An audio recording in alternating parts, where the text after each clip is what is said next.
This is Dr. Tazeen, your mentor and course director at Study MRCPI, and we are here with another YouTube series for all of you, which is about RCPI guidelines of preterm pre-labor rupture of membranes and or antenatal corticosteroids. If you have not subscribed to the YouTube channel of Study Medic, subscribe now and just click on the bell icon so that you can stay updated with the upcoming YouTube sessions. And as you are now very close to exam, just remember that you have to keep your passion and dedication alive. You have to stay determined, and we promise you that you will go far, and this would be a very successful attempt for all of you. So just 2-3 days to exam, so put all excuses aside and just remember that you are capable. Have faith in your journey, believe yourself, and just you are ready for your exam. So first of all, discussing about preterm pre-labor rupture of membranes, the best method to diagnose preterm pre-labor rupture of membranes is history. The most important aspect is history, and then sterilized speculum examination, where you can see pooling of fluid in the posterior fornix. Ultrasound is helpful, but normal AFI does not exclude preterm pre-labor rupture of membranes. Normal AFI can be there with rupture of membranes. So the first most important thing is the history findings and then sterilized speculum examination. Digital vaginal examination should be avoided until and unless patient is in labor, and specifically when the patient is preterm, digital examination should be avoided as there is increased risk of infection, so that should be avoided. And amnisure can be considered if diagnosis is uncertain. About the maternal and fetal monitoring, maternal monitoring comprises of vitals including temperature and pulse rate. Both of these are very important, as if the patient is developing some infection or there is chorioamnitis, there can be fever, so temperature is important. And pulse tachycardia can also be there when the patient is developing sepsis. So these two vitals or these two observations are very important in maternal monitoring, and they are monitored every 4 to 6 hours for the signs of infections. Lab tests are also very important. Weekly high vaginal swab and weekly full blood count should be carried out. Fetal monitoring in the form of cardiotocography if ongoing surveillance is required, and patient should be monitored for the signs of chorioamnitis like fever, uterine tenderness, offensive discharge, maternal and fetal tachycardia, and leukocytosis. And then the clinical findings should always be correlated with the lab diagnostic tests to reach the diagnosis of infection or chorioamnitis. Antibiotics which can be given as prophylaxis in preterm pre-labor rupture of membranes, that is oral erythromycin 250 milligrams 4 times a day QID for 10 days from greater than 20 weeks if no infection is there. If chorioamnitis is there, start broad spectrum IV antibiotics and deliver the patient. So now remember one thing, if they give you a scenario that just a patient is coming to you with preterm pre-labor rupture of membranes, there are no signs of infection is not there, then you have to give erythromycin to the patient for prophylaxis. But if chorioamnitis is there, the patient has developed infection, then broad spectrum antibiotics needs to be given, and delivery is patient should be delivered. Now when they give you a scenario and chorioamnitis is there, then you cannot, if the patient is not in labor, then induction is not the right choice, as this will take again a lot of time. Patient is already have developed chorioamnitis, then we may need to deliver the patient by cesarean section. If the patient is in very advanced labor and you know that labor can be expedited, then you can think about vaginal delivery. Otherwise, not in labor, chorioamnitis is there, the mode of delivery would be cesarean section, which you have to remember. Co-amoxiclave should be avoided as there is increased risk of neonatal necrotizing enterocolitis, and these antibiotics basically they reduce maternal infection, neonatal infection, and they prolong the pregnancy. And ultimate aim by giving these antibiotics is to prolong the pregnancy to reach as close to term as possible. Corticosteroids are also given. They are given between 24 to 34 weeks of gestation, and they reduces respiratory distress syndrome, intraventricular hemorrhage, necrotizing enterocolitis without increasing the infection risk. Tocolysis, to see about tocolysis, basically it is not recommended when there is preterm pre-labor rupture of membranes. However, if we need to complete the steroid cover or we have to shift the patient from one facility to other facility, then for a short course they can be given, but otherwise they are not recommended. Okay, if there is suspected chorioamnitis, then tocolysis is contraindicated in these patients. Timing of delivery is important. Less than 34 weeks of gestation, expectant management should, if there is no infection. If it is 34 weeks and more than 34 weeks, delivery should be considered. And latest delivery should be by 36 plus 6 weeks if expectant management was chosen. Immediate delivery is considered if chorioamnitis is there, fetal compromise is there, or maternal sepsis is there, then immediate delivery should be carried out. So basically for the outpatient care, the eligibility of the patient is that after 48 to 72 hours, inpatient observations and stable condition should be there. Patient should be advised that they should check temperature at home regularly and report infection symptoms. And follow-up should be advised. Regular outpatient review and monitoring should be advised to these patients. Amnio infusion is not recommended routinely. Fibrin sealant is insufficient evidence for the routine use, and amniocentesis is not recommended routinely to find out the cause of preterm pre-labor rupture of membranes and how to go about. So what the exam questions are being tested from this area is that first of all they give you a clinical scenario with suspicion of preterm pre-labor rupture of membranes and what would be the most appropriate initial step.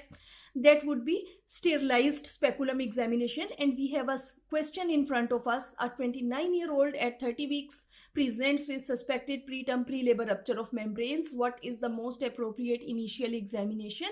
Digital examination, vaginal examination, speculum examination, immediate cardiotocography, ultrasound, amniotic fluid index only, or amniocentesis? And the correct answer is speculum examination. Sterilized speculum examination is the first line to confirm pooling of amniotic fluid. Digital examination will increase the chances of risk, and it is not advised in case of preterm pre-labor rupture of membranes until and unless patient is in labor. The second question which comes up your way is a woman with confirmed preterm pre-labor rupture of membranes at 28 weeks. No signs of infection are there. So what is the antibiotic which we have to decide? As we discussed that if there are no signs of infection, antibiotic prophylaxis which we have to give is erythromycin, 250 milligrams 4 times a day. Okay, so here the options are co-amoxiclav, which is basically avoided due to risk of necrotizing enterocolitis, amoxicillin, erythromycin, ceftriaxone, no antibiotics. So the correct answer is erythromycin. Prolongs latency and reduces infection. Co-amoxiclav is avoided due to necrotizing enterocolitis risk. Question number 3, preterm pre-labor rupture of membranes. At 26 weeks, what intervention reduces the risk of respiratory distress syndrome in the neonate? Magnesium sulfate, tocolysis, corticosteroids, immediate delivery, amniocentesis. As we all know that respiratory distress syndrome, risk of intraventricular hemorrhage, or the risk of necrotizing enterocolitis, that is reduced with corticosteroids, and they are given from 24 weeks to 34 weeks of gestation. So here the patient is at 26 weeks. So the right answer would be corticosteroids. Magnesium sulfate is given for neuroprotection, and that is given when the patient is in advanced labor and we are expecting that there would be delivery within the next 24 hours. Tocolysis is generally not recommended in preterm pre-labor rupture of membranes. Only in the situation when we want to complete the steroid cover, they can be given for short term, or we have to transfer the patient from one facility to other. In case of chorioamnitis, they are contraindicated. Immediate delivery without steroid cover would not be a wise option as there are no signs of infection. Amniocentesis is not recommended in case of preterm pre-labor rupture of membranes. So the right answer would be corticosteroids. A woman with preterm pre-labor rupture of membranes develops fever and uterine tenderness. Now there are signs of chorioamnitis. Fever is there, uterine tenderness is there, and the gestational age is 31 weeks. So what would be the next step? Continue expectant management, start oral antibiotics, immediate delivery, repeat scan to colysis. We cannot continue the expectant management as the patient has developed chorioamnitis. Oral antibiotics is not the right choice when the patient develops chorioamnitis, that is broad spectrum antibiotics. Immediate delivery is the right option as the patient has developed infection, fever, uterine tenderness, which is chorioamnitis. So we have to deliver the patient. Repeat scan, not the right option. To colysis is contraindicated in case of chorioamnitis. So chorioamnitis is the indication for urgent delivery. Preterm pre-labor rupture of membranes at 33 weeks, patient is stable. What is the recommended management at 33 weeks? We can do the expectant management. We will make sure steroid cover is complete till 34 weeks. If there is no infection, we can do expectant management.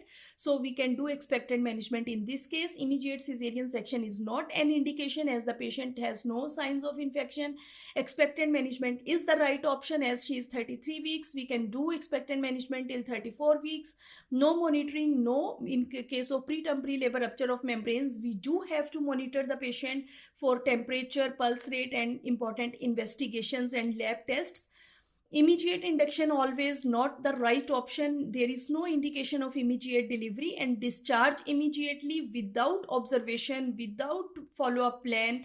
We cannot discharge the patient. So the correct answer is expectant management until 34 weeks if there are no signs of infection.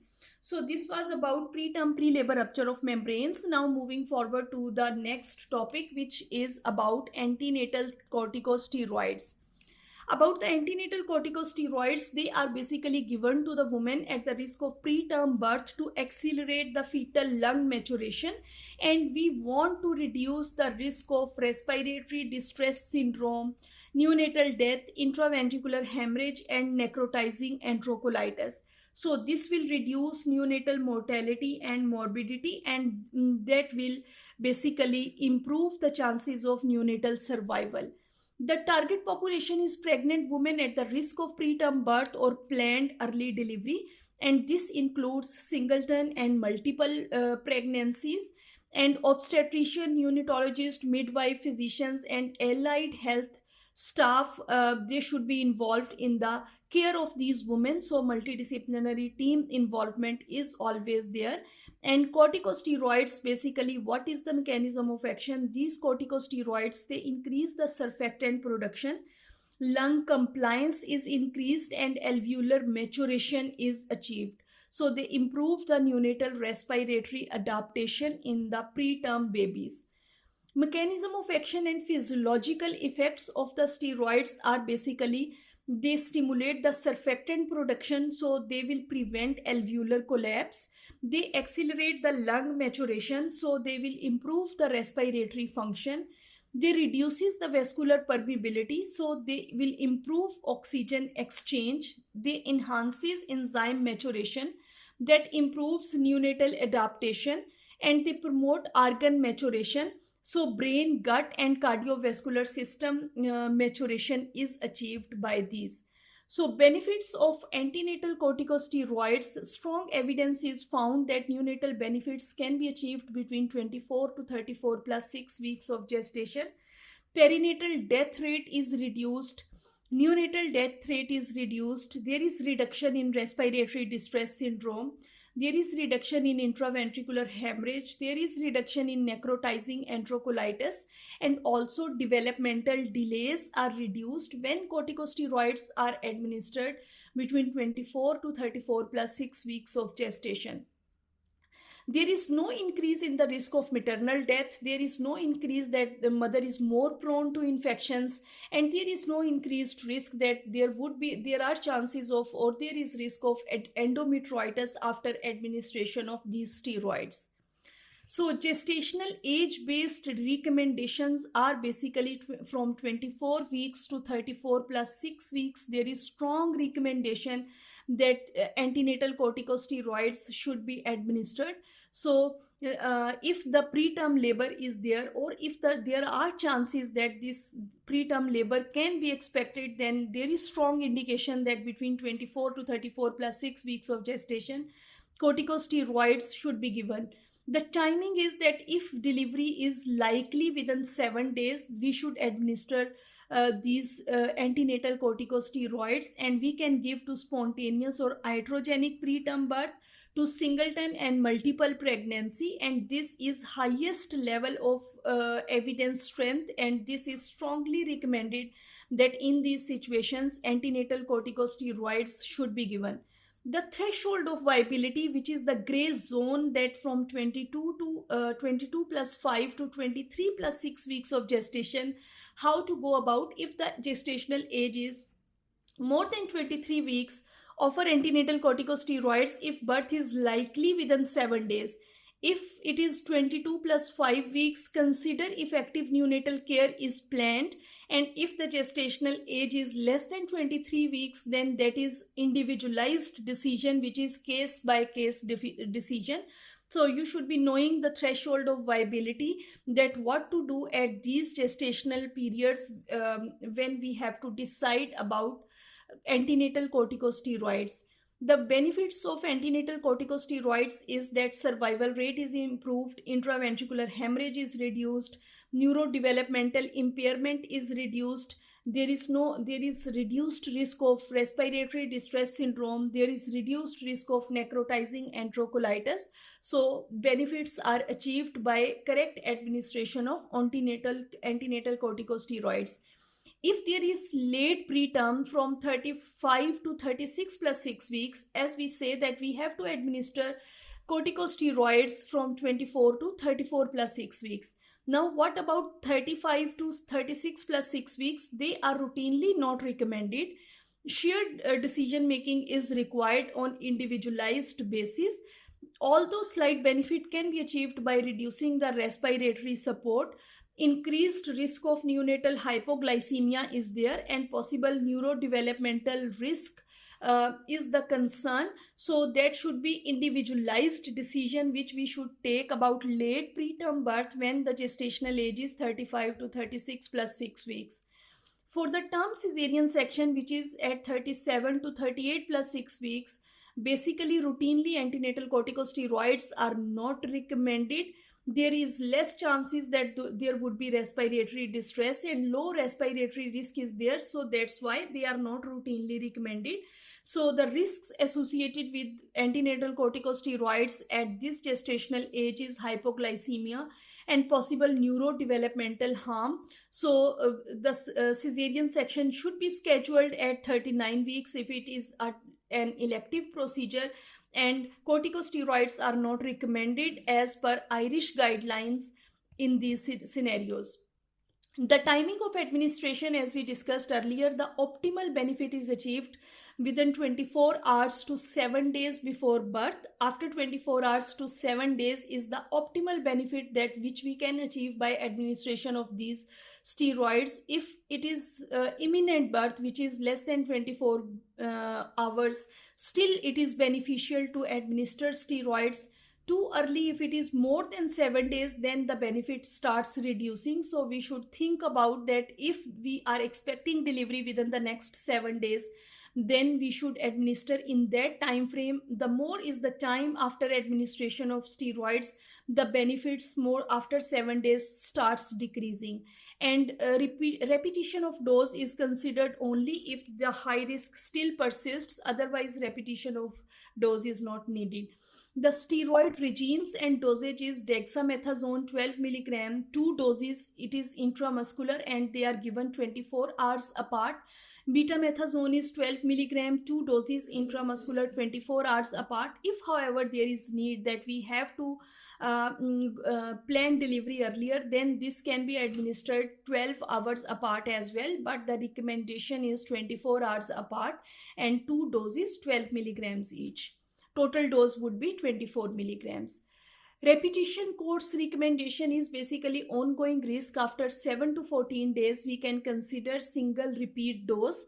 multiple repeat courses are not recommended routinely, and the risk of repeats is that reduced birth weight and head circumference can be reduced by repetition of the dosage. In case of multiple pregnancy, there is indication if the need is there, same as indication in singleton pregnancy. So steroids can be administered in multiple pregnancy as well. They reduces the neonatal risk, death risk, and reduced ventilation need is there after administration of antenatal corticosteroids, and the evidence strength is moderate for the multiple pregnancies. So steroids are recommended in multiple pregnancy to reduce the risk of respiratory distress syndrome, intraventricular hemorrhage, necrotizing enterocolitis, same as indication in the singleton pregnancy. So for the preterm pre-labor rupture of membranes, basically antenatal corticosteroids are given. They are combined with antibiotics, as there is an indication of antibiotics as well in case of preterm pre-labor rupture of membranes, and they reduces the neonatal mortality and morbidity in case of preterm labor. So then a concern arises about the diabetes, gestational diabetes or pre-existing diabetes, that how we have to go about. Okay, so antenatal corticosteroids are given. Additional requirement is close glucose monitoring, as these steroids, they can actually lead to raised blood sugar levels. So glucose monitoring is needed instead of, steroids are not contraindicated in diabetes, but vigilant glucose monitoring is needed in case of when we are giving antenatal corticosteroids to the diabetics. Maternal hyperglycemia can be there, and they may require insulin, or there is need to increase the dose of insulin. That's why close glucose monitoring is needed in these cases. So there are certain situations, like if it is infection or chorioamnitis is there. If it is mild infection, antenatal corticosteroids can be given. If it is severe infection, then delivery should not be delayed in those situations, and we should not wait for steroids in case of chorioamnitis. And priority is always maternal and fetal safety. Mother comes first. So chorioamnitis, in case of chorioamnitis, we should not wait for the steroids, and if it is severe infection, then imminent delivery should be there. We have to expedite birth in those cases. Risk and adverse effects which can be associated with steroids: hypoglycemia. There is increased risk of hypoglycemia. Now remember, hypoglycemia in the baby and hyperglycemia in the mother. Okay, possible neurodevelopmental disorders can be there, especially term exposure. Reduced birth weight can be there, especially with the repeated dosage, and smaller head circumference can be there with repeat exposure. So basically, why we are not recommending more frequently the repetition of the course of steroids? They say that if the ongoing risk is there, after 7 days till 14 days, a single dose can be repeated. So what can be the harms which can be associated with the repetition of the dosage? That is basically reduced birth weight, and head circumference can be reduced. So that's why repeated exposure is not recommended. Risk benefit balance by gestational age is less than 34 plus 6 weeks, strong benefit 23 to 24 weeks, moderate benefit 35 to 36, uncertain benefit, and more than 37 weeks, risk outweighs the benefit. Okay, so that's why they say that if we have to go for elective birth after 37 weeks, the birth should happen by 39 weeks so that the lung maturity is there, but steroids are not recommended in that scenario. Okay, so when to administer antenatal corticosteroids? If there is threatened preterm labor, if there is preterm pre-labor rupture of membranes, if there is planned preterm cesarean section, planned preterm cesarean section, severe preeclampsia during requiring early delivery, fetal growth restriction requiring early delivery, multiple pregnancy at the risk of preterm birth, fetal growth restriction requiring delivery. So in that case, we can administer steroids. When not to administer routinely, that is term pregnancy, there is no need. Planned cesarean section after 37 weeks, not recommended, and low likelihood of preterm birth, they are not recommended. So that was all about antenatal corticosteroids and preterm pre-labor rupture of membranes. Both the guidelines are very very important for your exam preparation, so you should go through these guidelines, revise these guidelines, go through this YouTube series, and this will help you for your exam preparation. Just 2 to 3 days to exam. Get ready, have faith in yourself. You are ready, you have done great so far. So just go to the exam like a warrior, fight till last question, and success will be yours. We at Study Medic wish you all the very best for your exam. Have a great day.